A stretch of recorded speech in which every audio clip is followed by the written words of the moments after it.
জাতিসংঘে জিজ্ঞাসা করে, প্রত্যেক দেশের সংবিধান আমাদের কাছে পেশ করা হয়েছে, আপনাদের সংবিধান কোথায়? তিনি কোরআনে কারীম সাথে একটা রেখেছিলেন, সাথে কোরআনে কারীম পেশ করে দিলেন, এ হচ্ছে আমাদের সংবিধান। মানব রচিত বিধান দিয়ে ফায়সালা করবেন না, কারণ মানব রচিত বিধান দিয়ে দেশ পরিচালনা করা, ফায়সালা করা, সেটি কুফরি। যদি সেটাকে ইসলামের সমান মনে করে, বড় কুফরি। ইসলামের চাইতে ভালো মনে করে, বড় কুফরি। এটাও চলবে, ওটাও চলে মনে করে, তাও বড় কুফরি। কিন্তু যদি পারি না, করব কি, আর নেতৃত্ব ছাড়তে পারছি না, আর পারছি না, চাপের মুখে অমুক তমুক, তাহলে তখন ফাসেক, পাপিষ্ট, তখন কাফের না। তাহলে ঢালাওভাবে আমরা মানবরচিত বিধান দিয়ে বিচারকারীকে কাফের বলি না, আর ঢালাওভাবে তারা পাপী মুসলিম নয়, পাপী সর্বনিম্ন তারা গুনাহগার, জালেম। কারণ 3 আয়াতে 3 রকম আল্লাহ বলেছেন। এক আয়াতে কাফের বলেছেন, সূরা মায়দায় 3টি আয়াত রয়েছে। আর এক আয়াতে যারা মানব রচিত বিধান দিয়ে দেশ পরিচালনা করে অথবা বিচার বিভাগ পরিচালনা করে, তাদেরকে আল্লাহ জালেম বলেছেন। আর এক আয়াতে আল্লাহ ফাসিক বলেছেন, পাপিষ্ঠ বলেছেন। 3-এর 1 অবশ্য। শাসকদেরকে আল্লাহ দুনিয়ার নেতৃত্ব দিয়েছেন। জি, সুতরাং যার কাছে যেমন দায় দায়িত্ব রয়েছে বা যেমন তার মর্যাদা রয়েছে, তেমন তার উপর হক রয়েছে। আর শাসককে আল্লাহ রাব্বুল আলামিন যে শাসন ক্ষমতা দিয়েছেন, নেতৃত্ব দিয়েছেন, ক্ষমতায় বসিয়েছেন, এটি আল্লাহর পক্ষ থেকে আমানত। এটি তাদের সম্মানের আগে, এটি আমানত, এটি তাদের বোঝা।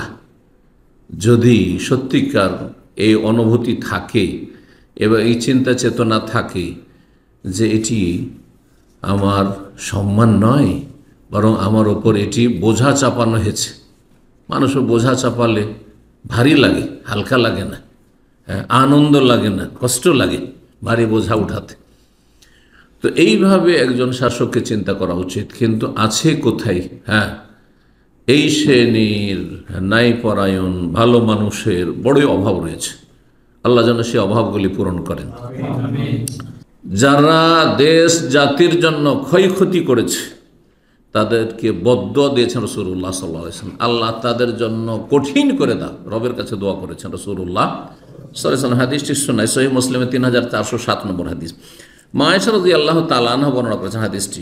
বলছেন, আন্না রাসূলুল্লাহ সাল্লাল্লাহু আলাইহি ওয়াসাল্লাম বলেন, আল্লাহুম্মা মান ওয়ালিয়া মিন উম্মতি শাইআন, হে আল্লাহ, আমার উম্মতের কেউ যদি কোনো দায়িত্ব পায়, ছোট দায়িত্ব হোক অথবা বড় দায়িত্ব, কোনো দায়িত্ব পায়। এই যে কোম্পানিতে আপনি ম্যানেজার হয়েছেন, ফোরম্যান হয়েছেন, সুপারভাইজার হয়েছেন, না আপনি আর কিছু হয়েছেন, কোনো দায়িত্ব পেয়েছেন আপনি, মার্কেটিংয়ের, পারচেজিংয়ের, বিভিন্ন দায়িত্বে আছেন আপনি। আমার উম্মতের যে কেউ কোনো কিছুর দায়িত্ব পায়, আর বিশেষভাবে বড় দায়িত্ব সম্পর্কে এই দোয়াটি আরও বেশি, কারণ ওদের কাছে অসাধারণ ক্ষমতা থাকে। মানুষের কাছে যখন অসাধারণ ক্ষমতা চলে আসে, তখন মানুষের আল্লাহর ভয়ভীতি না থাকলে তখন সীমা লঙ্ঘন করে। এটি কোরআনের কথা। মানুষের বদস্বভাব, এটি প্রকৃতি। জি, শুধু নেতৃত্বের ক্ষেত্রে না, পয়সার ক্ষেত্রে এমন মানুষ আপনাদের মধ্যে আছে, আর আমাদের সমাজে আছে, আপনার আশেপাশে আছে, যাদের পেটের ভাত যখন ছিল না, পকেটে পয়সা ছিল না, তখন তারা পাপ করতো না। আর দুটো পয়সা হয়েছে, পাপে ডুবে গেছে। ওয়াল্লাহু বাসাতাল্লাহু রিজকা লিইবাদিহি লাবাগাউ ফিল আরদ। আল্লাহ বলছেন, মানুষের বদস্বভাব হচ্ছে, আল্লাহ যদি এই শ্রেণীর অধিকাংশ মানুষ, যে তাদের রিজিককে আল্লাহ যদি বাসাতা, প্রশস্ত করে দেন, চারিদিকে শুধু টাকা পয়সা, ধন দৌলত, নেতৃত্ব, ক্ষমতা, প্রভাব, প্রতিপত্তি, লাবাগাউ ফিল, তখন পৃথিবীতে তারা জুলম অত্যাচার করা শুরু করে, সীমা লঙ্ঘন করে, তারা অন্যায় করা শুরু করে, অবিচার করা শুরু করে। এই জন্য আল্লাহ অনেক ভালো মানুষকেও বেশি দেন না। কেন? বেশি না দেওয়াতে তার কল্যাণ আছে। তোমার মতো ভালো মানুষগুলি যখন বেশি পয়সা পেয়েছে, তখন আর ভালো মানুষ থাকেনি, ভালো মানুষ থাকেনি।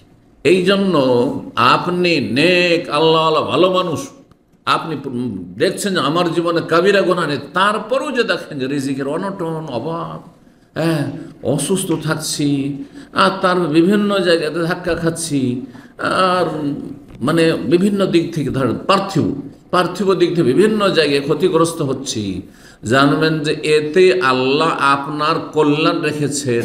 আপনি সে গোপন রহস্যগুলি জানেন না, যেগুলি আল্লাহর হেকমতে তকদিরে লুকায়িত আছে। জানলে আল্লাহ শুকর আদায় করতে, যে আলহামদুলিল্লাহ, যে আল্লাহ আমি ধন দৌলত আর রাজত্ব নিয়ে করবোটা কি? যদি এত ধন দৌলত হইতো আর জাহান্নামে চলে যেতাম, আমি কারণের মতো নেতৃত্বের কারণে ফেরাউনের মতো জাহান্নামে চলে যেতাম, আবু জাহলের মতো জাহান্নামে হয়ে যেতাম।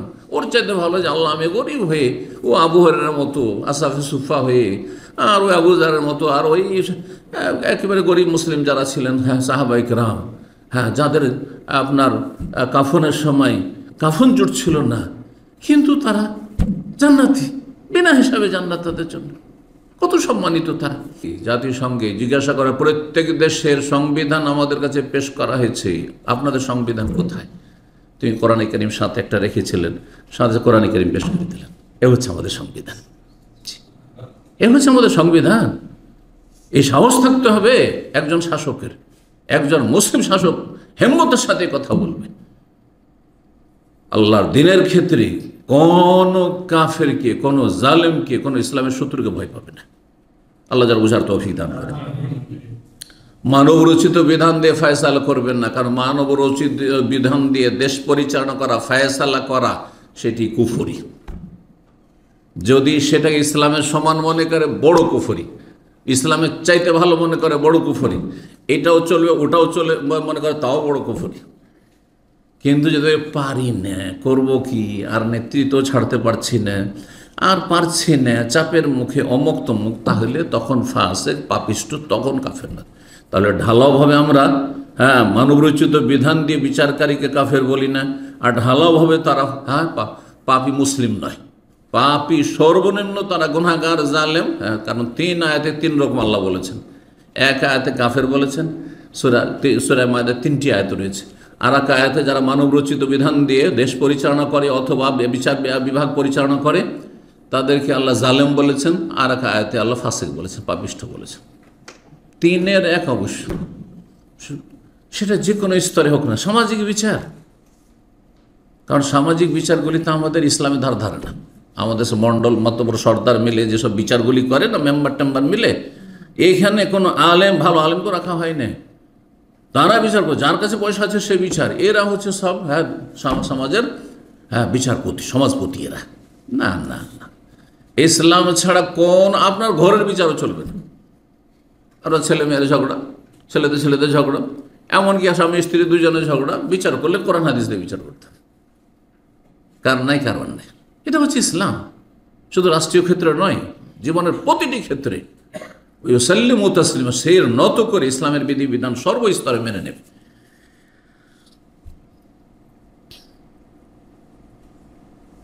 এই ক্ষেত্রে কোনো অপশন নেই, স্বাধীনতা নেই যে আমি করলাম না করলাম, কোনো স্বাধীনতা নেই।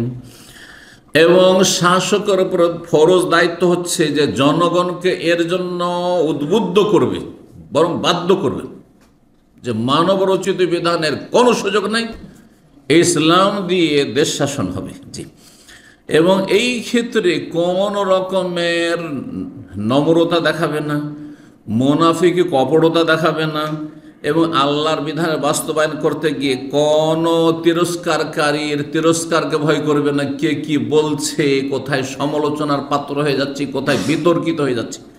আরে এক শ্রেণীর আমাদের দেশের আলেম সমাজও তো বিতর্কিত হইতে চায় না।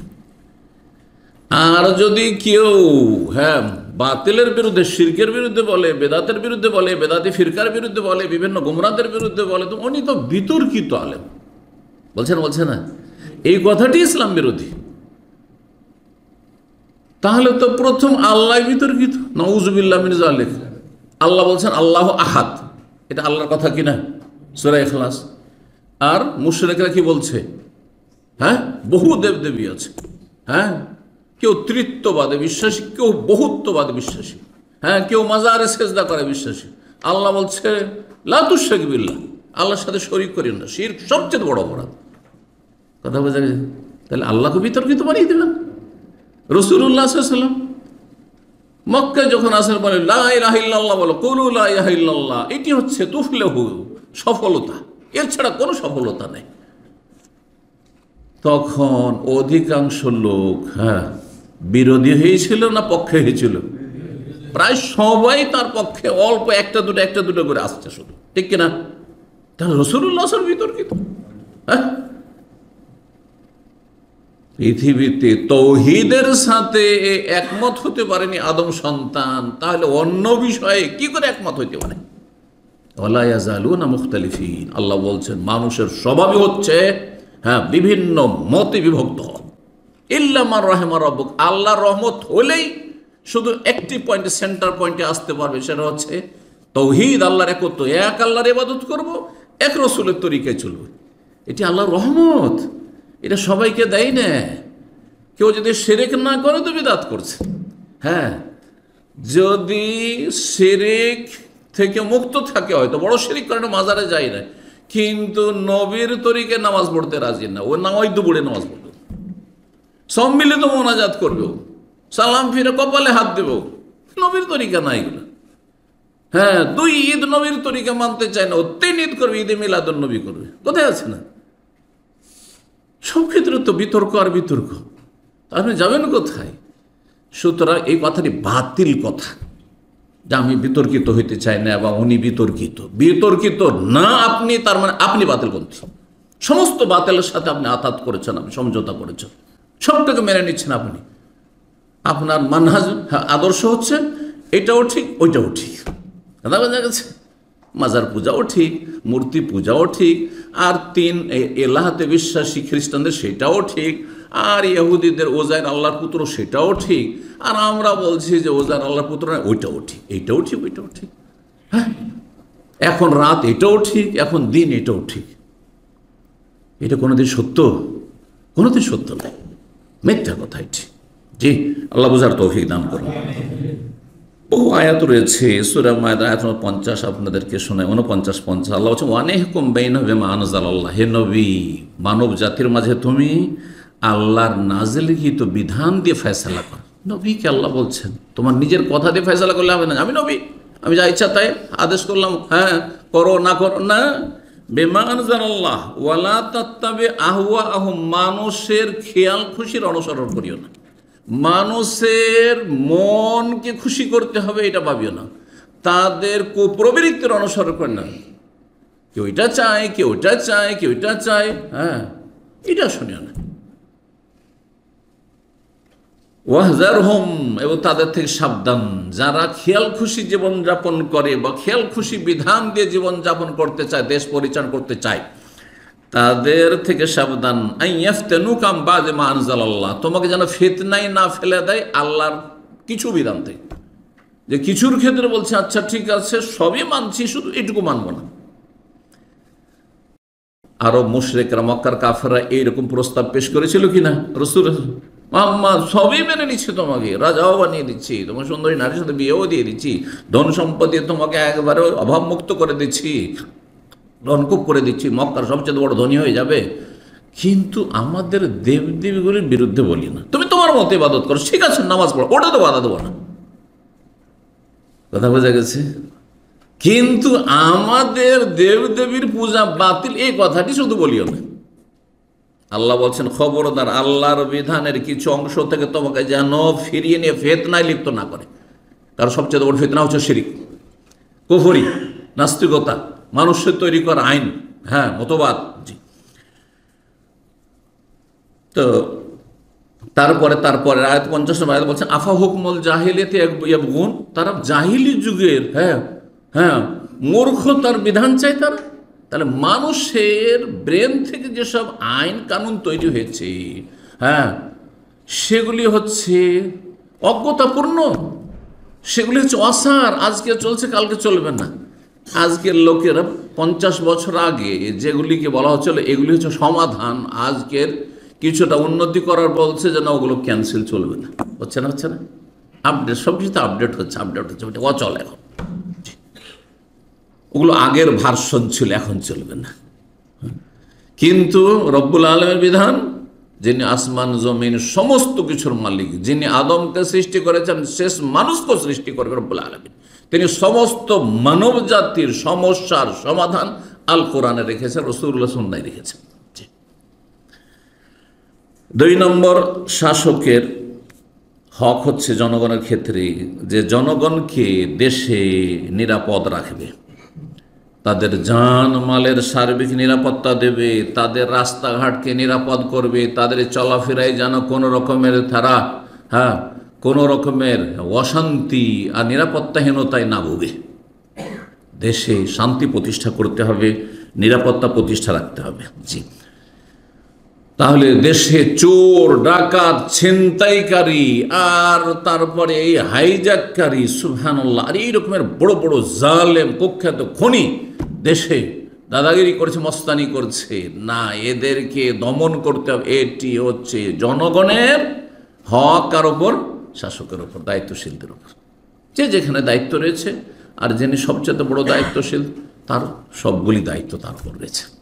তিনি কাকে দিয়ে করাবেন এই কাজগুলি, তাকে এগুলি চিন্তা করতে হবে।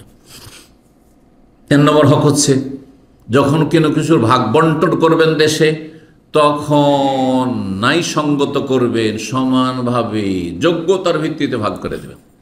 যোগ্য ব্যক্তি চাকরি পাচ্ছে না, যোগ্য ব্যক্তিরা সুযোগ সহায়তা থেকে বঞ্চিত হচ্ছে, কারণ এরা দূরের, এরা কোনো রকমের ওই রকম আপনার সোর্স নিয়ে আসতে পারছে না, অথবা ঘুষ নিয়ে আসতে পারছে না, ঘুষ ছাড়া চাকরি হয় না, এগুলি চলবে না, এগুলি চলবে না। বাইতুল মাল অথবা জাতীয় সম্পদ, আজকালকার ভাষায় দেশের সম্পদে সবার সমান অধিকার আছে। আমিরের যে অধিকার আছে, গরিবেরও তাই অধিকার আছে। যোগ্যতার ভিত্তিতে তার ভাগ বন্টন হবে। যে যেই কাজের যোগ্য, যে যে ময়দানের যোগ্য, তাকে সেই ময়দানে দায়িত্ব দিতে হবে। অযোগ্যকে দায়িত্ব দিলে জবাব দিতে হবে হাসর মাঠে। 4 নম্বর হক হচ্ছে যে ইনসাফের সাথে বিচার আচার করবে। বিচার বিভাগে যেন কেউ জুলমের শিকার না হয়, নির্দোষী লোককে শাস্তি দেওয়া হচ্ছে আর দোষীদেরকে ছেড়ে দেওয়া হচ্ছে বিভিন্ন কারণে, এমনটা যেন না হয়। এমন হলে জবাব দিতে হবে, ফেঁসে যাবে। 5 নম্বর হক হচ্ছে যে শাসকরা নিজেরা সালাত কায়েম করবে এবং দেশের জনগণ যাতে সালাত বাধ্যতামূলক কায়েম করে এর ব্যবস্থা করবে। তাহলে তার জন্য মসজিদ, পর্যাপ্ত পরিমাণে দেশে মসজিদের পারমিশন দিতে হবে। মসজিদের বরং সরকারকে সরকারের ফান্ড থেকে মসজিদের ব্যবস্থা করতে হবে। রাসূলুল্লাহ সাল্লাল্লাহু আলাইহি ওয়াসাল্লাম মসজিদ মদিনায় আসার পরে প্রথম কাজ কি করেছেন? আগে নিজের বাড়ি তৈরি করেছেন। আবু আইয়ুবের বাড়িতে আসেন, আগে মসজিদ নববী তৈরি করেছেন। চিন্তা করেন কত গুরুত্বপূর্ণ কাজ এটি শাসকের জন্য। রাসূলুল্লাহ সাল্লাল্লাহু আলাইহি ওয়াসাল্লাম উম্মতের প্রথম শাসক, প্রথম কাজ মসজিদ তৈরি করা। শাসকের তাহলে প্রতি অঞ্চলে কতগুলো মসজিদ লাগবে, আর মসজিদের ইমাম, মুয়াজ্জিন ইত্যাদি দায়িত্বশীল, মসজিদের খরচ খরচা ইত্যাদি সবগুলো দায়িত্ব তাদের। এটি হচ্ছে ইসলাম, এটি খোলাফের রাশেদিন আদর্শ। এটি যুগ যুগ ধরে, তারপরে বনু উমাইয়া, বনু আব্বাসের সব যুগে, মোগল আমলেও, এটি হচ্ছে ইসলামের আদর্শ।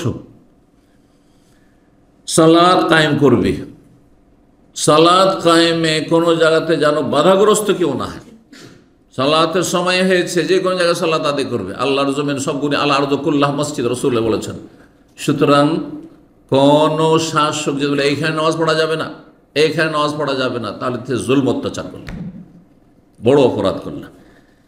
আল্লাহ রাব্বুল কোরআনে কারীমে সূরা হজের 41 নম্বর আয়াতে ইরশাদ করেছেন শাসকদের দায়িত্ব সম্পর্কে, আল্লাযীনা মাক্কান্নাহুম ফিল আরদ।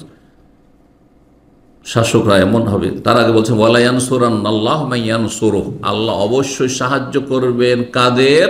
যারা আল্লাহকে সাহায্য করবে, মানে আল্লাহর দ্বীনকে সাহায্য করবে। আল্লাহর দ্বীনকে শক্তিশালী করেন, আপনাকে আল্লাহ শক্তিশালী করবেন, আপনার পরিবারকে আল্লাহ শক্তিশালী করবেন, আপনার সমাজকে আল্লাহ শক্তিশালী করবেন, শাসন ক্ষমতাকে আল্লাহ শক্তিশালী করবেন। শাসক যদি আল্লাহর দ্বীনের সাহায্য করে, তাহলে শাসকের আল্লাহ সাহায্য করবেন। ওয়াদা রব্বুল আলামিনের ওয়ালা ইয়ানসুরান্নাল্লাহু মান ইয়ানসুরুহু। অন্য আয়াত রয়েছে ইন তানসুরুল্লাহ ইয়ানসুর, আল্লাহকে সাহায্য করো, আল্লাহ তোমাদের সাহায্য করবে। একাধিক আয়াতে বিষয়টি রয়েছে। আল্লাহ সাহায্য করা মানে কি? আল্লাহ সাহায্যের প্রয়োজন আছে আমাদের নাকি? হ্যাঁ, আল্লাহর দিনের সাহায্য করতে হবে। আল্লাহ এটা সিস্টেম করে দিয়েছে। আল্লাহ ইচ্ছা করলে মানুষকে অসহায় বানিয়ে দেন, আল্লাহর দিনকে সারা জমিনে প্রতিষ্ঠিত করে দিতেন। হ্যাঁ, এমন ব্যক্তি আকাশ থেকে নামিয়ে দিতেন, আর এত শক্তি তাকে দিতেন যে এইসব দুনিয়ার শক্তিধর সব তার কাছে ওই রকমই পরাজিত হয়ে যেত, নিস্ত নাবুদ হয়ে যেত। যেমন ফিরআউনের জাদুঘররা মুসা আলাইহিস সালামের মুজিজা, লাঠির মুজিজা যখন বিশাল অজগর সাপ হয়ে সবকে গিলে ফেললো, সব শেষ হয়ে গেল, ঠিক কিনা? মুহূর্তের মধ্যে শেষ হয়ে গেল। আল্লাহ পারেন না করতে, কিন্তু আল্লাহ করবেন না, আল্লাহ সিস্টেম করেছে। আল্লাহকে আমাদেরকে কোন দিয়ে একসাথে বিনা মায়ে বিনা বাপে সৃষ্টি করতে পারতেন না? যেমন আদমকে করেছেন, হাওয়াকে করেছেন, আর ঈসাকে করেছেন, পারতেন কি পারতেন না?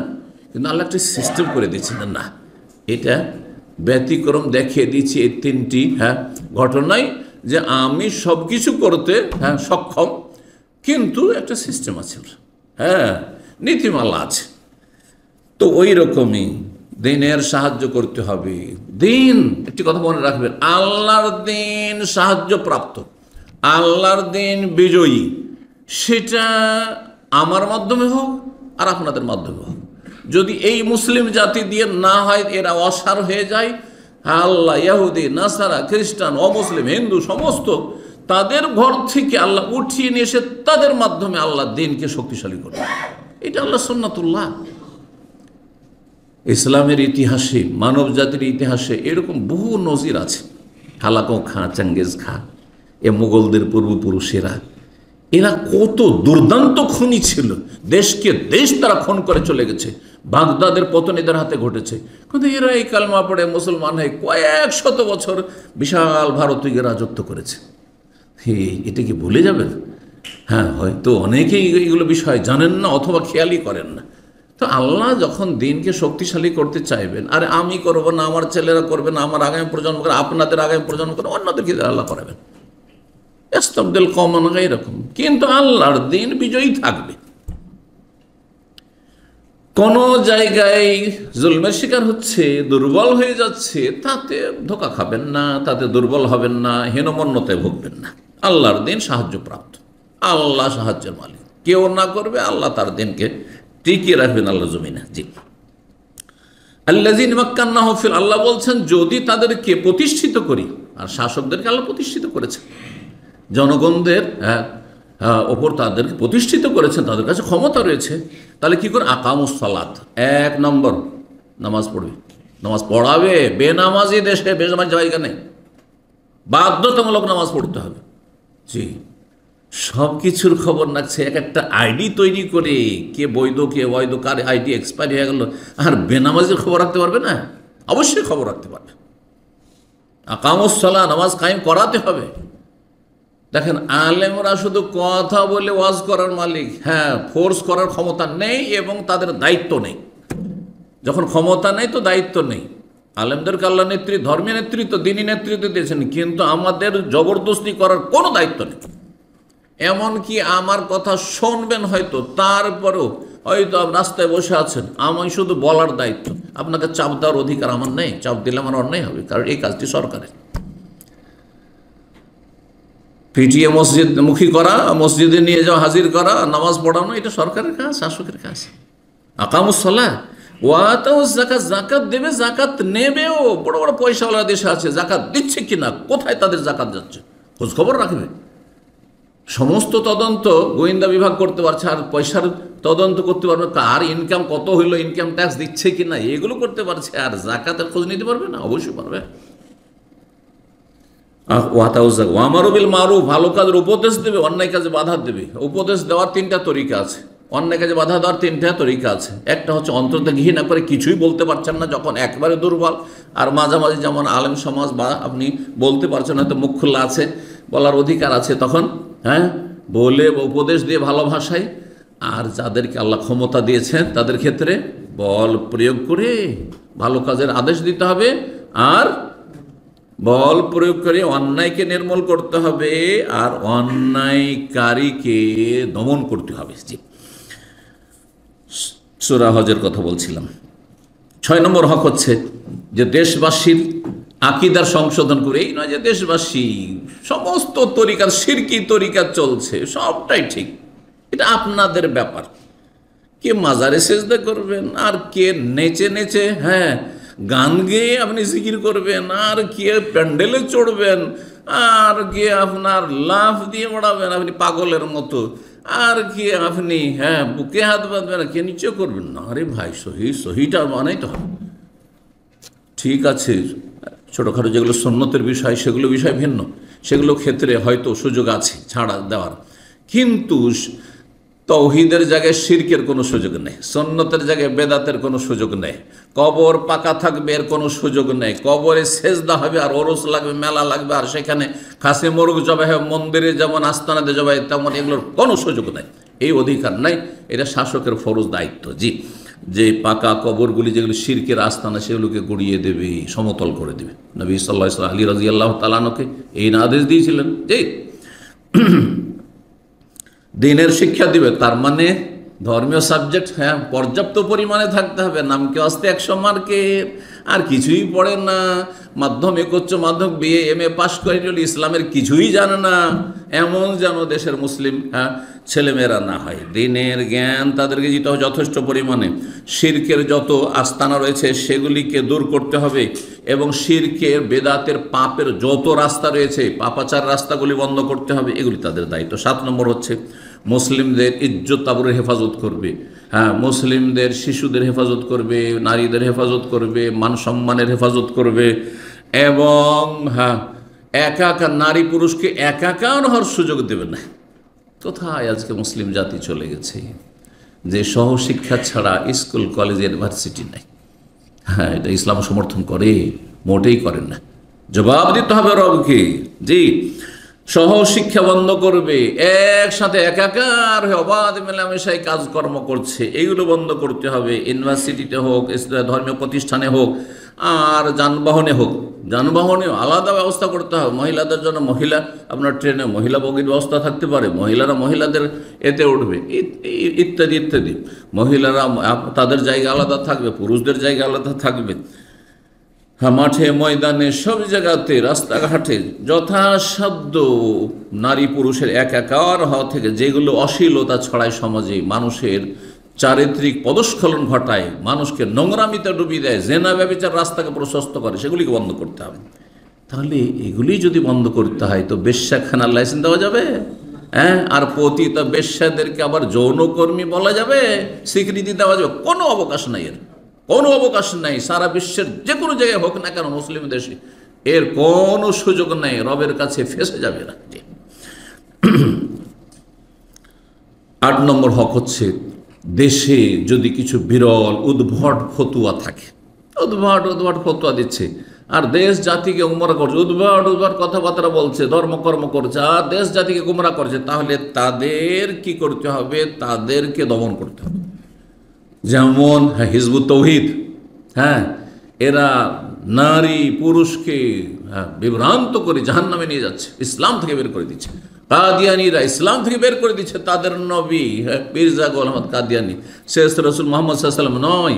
এইরকম বহু ফিরকা, বাতিল ফিরকা রয়েছে, যেসব ফিরকাগুলি প্রকাশ্যে অথবা প্রকাশ্যে গোপনে তাদের অপতৎপরতা চালাচ্ছে, সেগুলিকে নির্মূল করতে হবে, এবং যাতে করে মুসলিম সমাজে ঐক্য গড়ে উঠে, সেই জন্য গোঁড়ামির কোনো সুযোগ দেবে না, আর এই ধর্মের ভিত্তিতে মারামারি হানাহানির কোনো সুযোগ দেবে না, মসজিদ ভাঙার কোনো সুযোগ দেবে না, আর মাদ্রাসায় ইসলামী প্রতিষ্ঠানে আক্রমণের কোনো সুযোগ দেবে না, এসব কোনো সুযোগ দেবে না। আইনকে হাতে নেওয়ার কোনো সুযোগ নেই। জি, আল্লাহ যেন বুঝার তৌফিক দান করেন।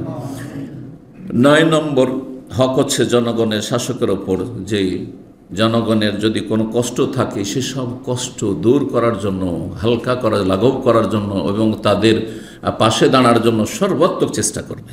10 নম্বর হচ্ছে যে শাসকরা, তাদের কাছে যে আমানত রয়েছে জাতীয় সম্পদ, অঢেল ধন সম্পদ দেশের ইনকাম সোর্স থেকে আসছে, সেগুলিতে স্বেচ্ছাচারিতা না করে, স্বৈরাচারী যেন না হয়, যা ইচ্ছা তাই কত ধন সম্পদ যে দেশ থেকে পাচার হয়ে চলে যাচ্ছে, আর দেশের মানুষ এত টাকা পয়সা কষ্ট করে ইনকাম করে দেশে পাঠালেও আর দেশে করলেও দেশের মানুষ ফকির হয়েই থেকে গেল, গরিব গরিব হয়েই থেকে গেল, আরও গরিব হচ্ছে, আর লুটপাট করে এক সেই অসৎ চক্র খাচ্ছে, আর তাদেরকে ছাড় দেওয়া রয়েছে। এসব যেন না হয়। 11 নম্বর হচ্ছে যে যার যে মর্যাদা সেখানে তাদেরকে অধিষ্ঠিত করবে, যার যেমন যোগ্যতা, যার যেমন মর্যাদা সেখানে রাখবে। একজন বিদাতি আর গোঁড়া কট্টর, তাকে জাতীয় মসজিদের ইমাম আর খতিব বানিয়ে দেবে, সে বিদ্বেষ ছড়াবে, হ্যাঁ, আর কলহ বিবাদ সৃষ্টি করবে। এটা ইসলাম সমর্থন করে না। একজন অন্তত উদার মানুষ, হানাফি, শাফি, মালিকি, হাম্বলি, আহলুল হাদিস, যারা আহলুস সুন্নাত ওয়াল জামাত, হ্যাঁ, তাদের সবাই কিনে কমপক্ষে চলবে। ঠিক আছে, বড় শিরক বিদআত যারা করে, কুফরি করে, তাদের অবশ্যই তাদের কোনো রকমের সুযোগ দেওয়া যাবে না। কিন্তু কথা হচ্ছে যে হাকুশি শুধু কে রফেদিনী করে, রফেদিনী করেন না, আর কে আপনার কোথায় হাত বাঁধে আর আমি নাচতে না জোরে বলে, সেই নিয়ে গোঁড়ামি করবে আর কলহ বিবাদ সৃষ্টি করবে আর ফিতনা ফাসাদ সৃষ্টি করবে, উস্কানিমূলক কথা বলবে, আর তাকে বড় একটা দায়িত্ব দিয়ে দিবে না, মোটেই জায়েজ নাই। তো যার যেমন যোগ্যতা রয়েছে, বড় বড় যোগ্য আলেম রয়েছে, কোরআন সুন্নাহর বড় বড় পণ্ডিত আলেমরা রয়েছে, হ্যাঁ, বিভিন্ন দেশে, এমন কোনো দেশ নেই মুসলিম দেশে সেখানে যোগ্য আলেমরা নেই, কিন্তু যোগ্য আলেমদের মূল্যায়ন করা হয় না, যোগ্য আলেমদেরকে সেই সম্মান দেওয়া হয় না, সে মর্যাদা দেওয়া হয় না। বিশেষ করে উলামায়ে কিরাম, দিনের যারা খাদেম এবং দিনের যারা ছাত্র, তাদেরকে মর্যাদা দিতে হবে, তাদেরকে সম্মান দিতে হবে, তাহলে মানুষরা দিন শিক্ষার জন্য আগ্রহী হবে। সরকারিভাবে যদি আলেম ওলামাদেরকে সম্মানিত করা হয় এবং যারা ইসলামিক প্রতিষ্ঠান, ইসলামিক মাদ্রাসায় লেখাপড়া, ইসলামিক শিক্ষা গ্রহণ করে, তাদেরকে সম্মানিত করা হয়, তাহলে বড় বড় ধনীদের ছেলেমেয়েরা তখন ইসলাম পড়া শুরু হবে কি হবে না? একসময় ছিল মোগল আমলে বড় বড় ওলামায়ে কেরামরা রাজা বাদশাহদের সবচেয়ে কাছের মানুষ, সবচেয়ে কাছের মানুষ। বাদশাহ আলমগীর, আওরঙ্গজেব যে বাদশাহ, সেই বাদশাহ আর ঘনিষ্ঠ ব্যক্তি ছিলেন আল্লামা শাহ ওলিউল্লাহ মুহাদ্দিস দেহলভির পিতা শাহ আব্দুর রহিম দেহলভি, জি, প্রধান উপদেষ্টা। এবং তার কাজ উপদেশ ছাড়া, তার দিক নির্দেশনা ছাড়া এরকম আরও বহু ওলামায়ে কেরাম নাম রয়েছে, যা সময়ের স্বল্পতার জন্য সেগুলি বলার সুযোগ এখানে নেই। তাদের পরামর্শ ছাড়া একটি কোনো সিদ্ধান্ত নিতেন না। জি। 12 নম্বর হক হচ্ছে যে মুসলিম দেশে মুসলিমদের নেতৃত্ব কোনো মহিলাকে দেবেন না। মহিলাকে দিল মন্ত্রী বানিয়ে, মহিলাকে দিল প্রধান বিচারপতি আর বিচারপতি বানিয়ে দেয়, হ্যাঁ, মহিলাকে বড় পদ দিয়ে দিল, অথবা দেশের গুরু দায়িত্ব দিয়ে দিল, একবারে দেশের প্রধান, সেনাবাহিনীর প্রধান বানিয়ে দিল। তাহলে আল্লাহর কী করে রহমত নাজিল হবে? কী করে রহমত হবে? লা ইউফলিহু কওমুন ওয়াল্লাহু আমরাহুম ইমরাহ, সহিহ বুখারী হাদিস। ওই জাতি কখনো সাকসেস নয়, সফল নয়, যেই জাতির নেতৃত্ব, বড় নেতৃত্ব, হ্যাঁ, ছোটোখাটো চাকরি বাকরি সেটা ভিন্ন বিষয়, কিন্তু বৃহৎ নেতৃত্ব দিয়ে দিল একজন মহিলাকে, সেই জাতি কখনো সাকসেস হতে পারবে না।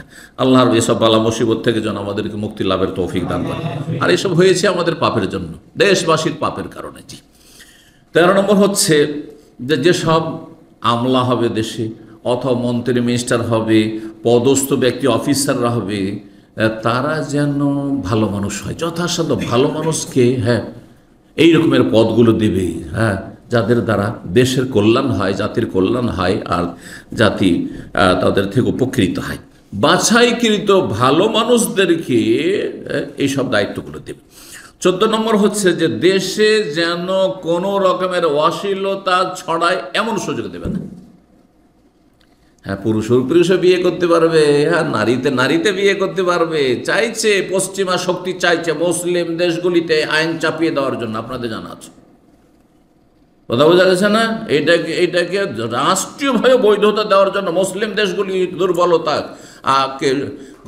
মানে এই সুযোগ হিসেবে গ্রহণ করে তাদের উপর চাপিয়ে দেওয়ার চেষ্টা করছে। আর একদিন মোনাফিকগুলোকে দেশে কিন্তু ওরা অলরেডি পাঠিয়ে দিয়েছে যে তোমরা এগুলো প্রস্তাব পেশ করো আর সরকারকে বাধ্য করো, এর জন্য তোমরা মিছিল বিক্ষোভ করো যে আমাদেরকে এই সুযোগ দিতে হবে। কেন? আমার যদি কারো পছন্দ হয় যে আমি একজন ছেলে মেয়েকে বিয়ে করবে, তো আমি ছেলেকে বিয়ে করব, আমি মেয়েকে বিয়ে করব, কেন আমাকে অধিকার দেওয়া হবে না? আউযুবিল্লাহ, এই সুযোগ নেই। জি। কোনো অশ্লীলতা ছড়াবার কোনো সুযোগ দেবে না, না হইলে আল্লাহর আযাব দুনিয়াতে আসবে। আর মুসলিম দেশে অশান্তির কারণ হচ্ছে এটি। কিন্তু সূরা নূরের আয়াত নম্বর 19 আল্লাহ ইরশাদ করেছে, ইন্নাল্লাযীনা ইউহিব্বুনা আন তাশিয়াল ফাহিশাতু ফিল্লাযীনা আমানু লাহুম আযাবুন আলীমুন ফিদ দুনিয়া ওয়াল আখিরাহ।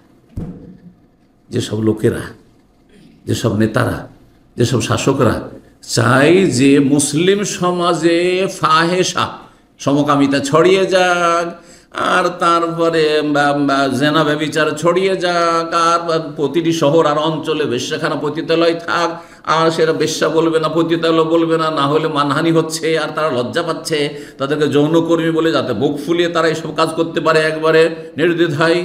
লাহুম আযাবুন আলীমুন ফিদ দুনিয়া ওয়াল আখিরাহ। যারা এগুলোর অনুমতি দেবে, অনুমোদন দেবে, তাদের জন্য মর্মান্তিক শাস্তি রয়েছে দুনিয়াতে এবং আখিরাতে। দুনিয়াতে শাস্তি রয়েছে, আল্লাহ বলছে ফিদ দুনিয়া, এই নয় যে শুধু আখিরাত। আখিরাত, কারণ আজকাল অধিকাংশ লোকের আখিরাতকে ভয় পায় না। ও আখিরাত, ও আপনি খুব বিশ্বাস করেন, হ্যাঁ, মোল্লার দৌড় মসজিদ, ওরা ওগুলো নিয়ে থাক। হ্যাঁ, দুনিয়াতে আল্লাহ শাস্তি দেবেন, জি, কোনো শান্তি পাবে না দুনিয়াতেও। আল্লাহ রাব্বুল আলামিন যেন আমাদেরকে হক বোঝার তৌফিক দান করেন এবং ন্যায়সঙ্গত জীবনযাপনের তৌফিক দান করেন এবং প্রত্যেককে নিজ নিজ জায়গা থেকে একে অপরের হক আদায় করার তৌফিক দান করেন। শাসকদেরকে জনগণের হক আদায়ের তৌফিক দান করেন, জনগণকে দেশের শাসকদের হক আদায় করার তৌফিক দান করেন। আল্লাহ রাব্বুল আমাদেরকে ভালো মানুষ হয়ে চলার তৌফিক দান করেন, জান্নাতুল ফিরদৌস দান করেন। ওয়া জাযাকুমুল্লাহু খাইরান ওয়া সাল্লাল্লাহু আলা নবিয়িনা মুহাম্মদ ওয়া আলা আলিহি ওয়া সাহবিহি আজমাইন।